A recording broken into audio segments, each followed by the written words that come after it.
উত্তর কোরিয়াকে পরমাণু শক্তিধর দেশ হিসেবে আখ্যা দিয়েছেন মার্কিন প্রেসিডেন্ট ডোনাল্ড ট্রাম্প। এতে তীব্র ক্ষোভ প্রকাশ করেছে তাদের মিত্র দেশ দক্ষিণ কোরিয়া।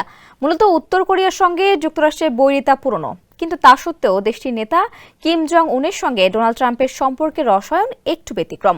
প্রথম দফায় ক্ষমতায় থাকাকালে নিরস্ত্রীকরণে রাজি করাতে নিজেই উত্তর কোরিয়ার নেতা কিম জং উনের সঙ্গে সাক্ষাতের উদ্যোগ নিয়েছিলেন ট্রাম্প।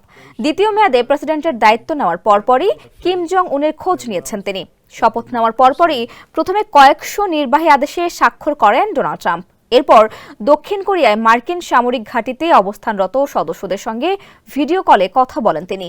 এ সময় ট্রাম্প সেনা সদস্যদের জিজ্ঞেস করেন, সবাই কেমন আছেন, কিম জং উন কেমন আছেন। স্যান্ডেলিনা সো, রূপচর্চায় আভিজাত্য। তার এই রসিকতা শুনে উপস্থিত সেনারা হেসে ওঠেন। বড় পর্দায় ডোনাল্ড ট্রাম্পের সঙ্গে কথা বলেন দক্ষিণ কোরিয়ায় অবস্থানরত মার্কিন ঘাঁটির কমান্ড সার্জেন্ট মেজর রবিন বলমার। তিনি নবনির্বাচিত প্রেসিডেন্টকে স্বাগত জানিয়ে বলেন তারা ট্রাম্পকে গ্রহণ করার জন্য প্রস্তুত। এর আগে ওভাল অফিসে সাংবাদিকদের সামনে নির্বাহী আদেশে স্বাক্ষর করার সময় ডোনাল্ড ট্রাম্প উত্তর কোরিয়া নিয়ে কথা বলেন। এ সময় তিনি দেশটিকে একটি পরমাণু শক্তিধর দেশ হিসেবে আখ্যা দেন।